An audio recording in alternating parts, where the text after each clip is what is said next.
What's up, guys? I don't know when you'll hear this because the Wi-Fi here in the hotel sucks too bad to upload anything.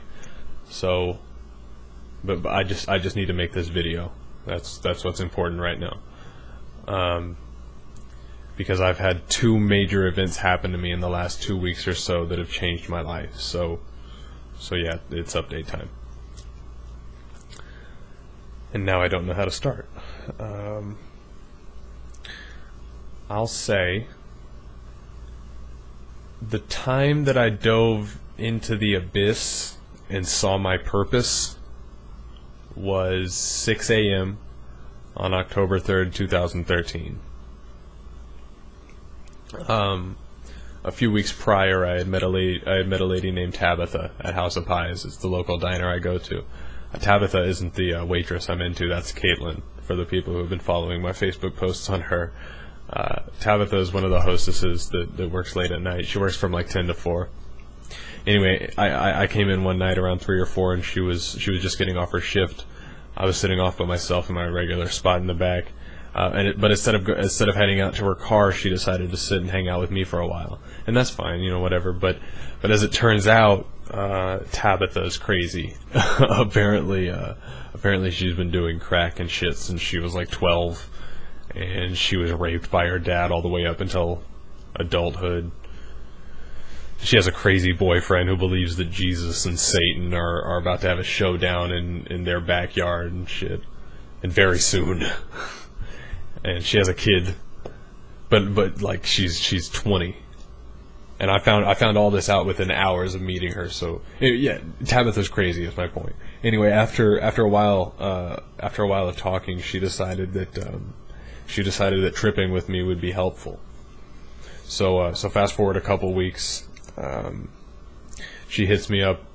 She had my phone number. And she had said to meet her at the diner around 3 or 4 when she gets off, 3 or 4 a.m. when she gets off her shift. So I took a little nap that day since I was going to be up all night, and I woke up around 12 to get my stuff ready. Now, I took my dose on the way to the diner because I didn't just want to sit there doing nothing while she worked off the rest of her shift. And that's where I fucked up, I think. I took like a third more than I would normally take by myself, since I was gonna have someone else to bounce off of and not just like fall into the abyss. And when I got there, she was just leaving, and I came up. I was like, "What's up?" And she was like, "You scared me. Don't do that." She was like, "Whoa, don't do that. You scared me." And then she just kept going. She just kept walking out. So I walk into the diner and I asked Chris. Chris is one of the waiters. I asked if he knew where. I asked if he knew where she was going, and he said she was going to the store to get cigarettes with someone. So I was like, that's cool, and I grabbed a seat in the back where I sit. And since I hadn't eaten or had anything else in my system that whole day, the acid was starting to kick in fast.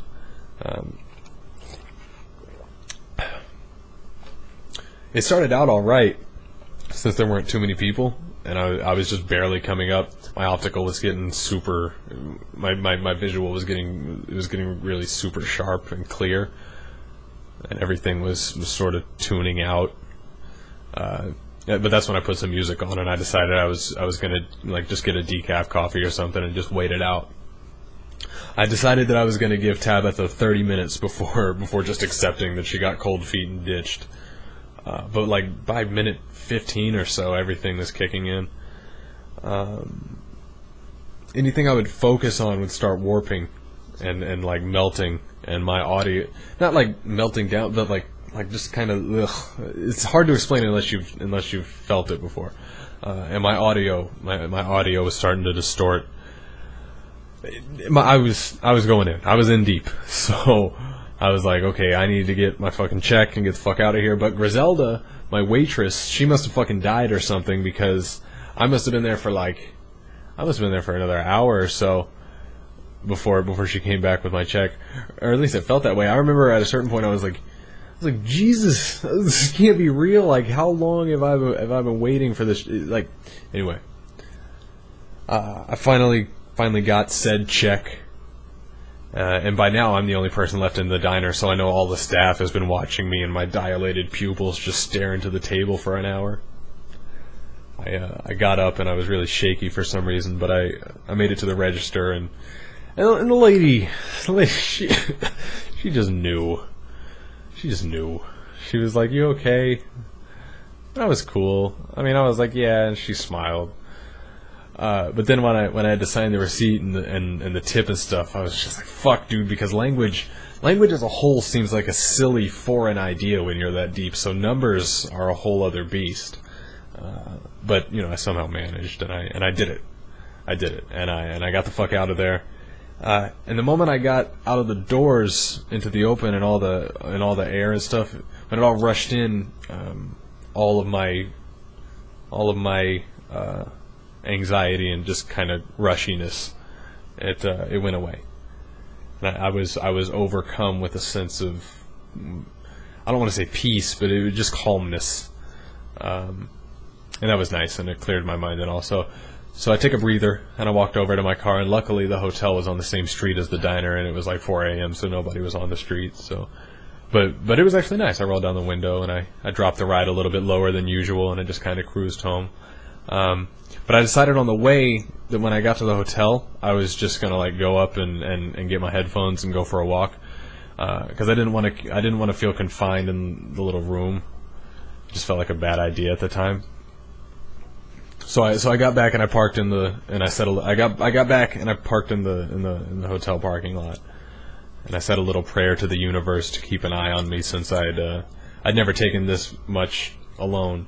And I hadn't planned on being alone for the trip, so I got up to my room that I'm staying in, and I got all my stuff ready to head back outside. But right as I was walking back towards the door, I got a Facebook message from some girl, as it turned out, she was rolling. So I actually stayed in, and we talked for about an hour or so, and that was nice. But I eventually got bored, and she was starting to get dark, and she was starting to get real negative. And so I didn't want to be around it, so I told her I was going to go, and I needed to get out of this before she brings me down with her. And right as I said that, and I told her I was going to go for a walk, I stood up and I suddenly found myself in front of the mirror on the wall that I was facing towards. And something seemed trippy about it, so I continued looking into it, and that quickly led to me looking directly into my eyes, which I had known before not to do. But I had figured, I'm skilled on acid. Acid's my thing. It's my buddy. It's my favorite. It's my favorite. And so I figured it's never treated me bad before, so just fuck it. So I started looking directly into my eyes, and that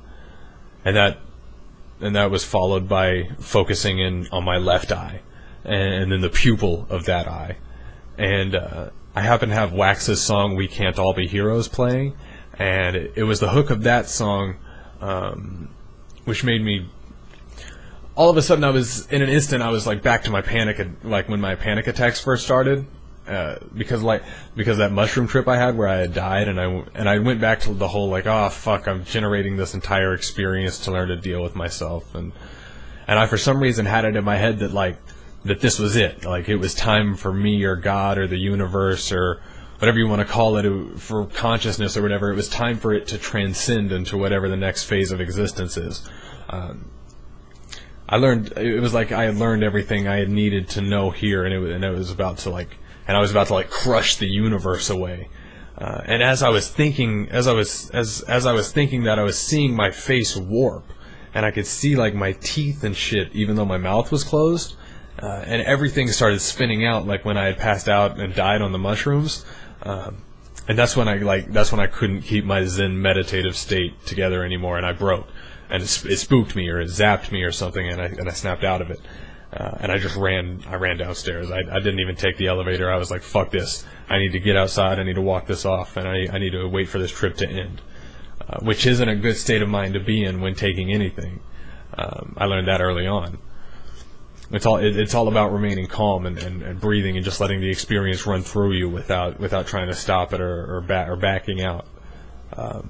Because that's when the bad times start to happen, is when you try to back out. But that's where I was. So I got outside of the hotel, and I was just walking circles around it. And I remember having this very, very real feeling that everything I was looking at in front of me, like in my optical, that it was 2D, in a sense. Like, hold up, I'm gonna drink something. Like, it was 2D in the sense that I've created this illusion of moving through a physical world, when in reality I've been like, have you ever played one of those, like, have you ever played with one of those, like, transparent maze balls that you get as a kid? It's like a clear orb with a cool 3D maze on the inside, and you have to guide a little ball bearing through it by rolling the ball around in your hands. But if you notice, that little ball bearing never changes positions because of gravity. Like, it never changes coordinates. You're moving the whole ball maze thing around it. And that's what it was like. Like, that's what I felt like I had been doing. I felt like I've been in the same spot forever, and sort of like generated this all around me as I go, like a treadmill. And I was as I was forming that, like, theory, all of a sudden I had the feeling that I had overthought my own game, and that I was gonna, like, start tearing it all down, and like everything I was seeing in front of me was gonna start dissolving and tearing apart, and that's when I was like, okay, shit, fuck. I took my headphones out and I covered my eyes with my hands, and I stood there frozen in place like that for just getting ready for all the panic and anxiety to come rushing in. And that's when I had this. I don't even know. I had this moment of absolute confidence.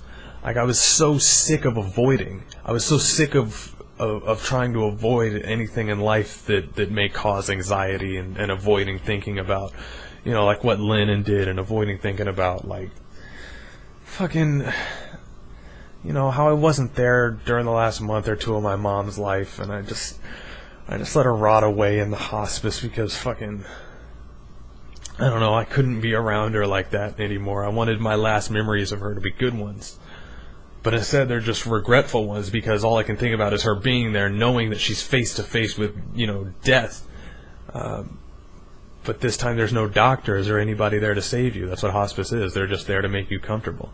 And I just imagine all she wanted was her fucking kids there. And especially me, because I mean, I was her best friend.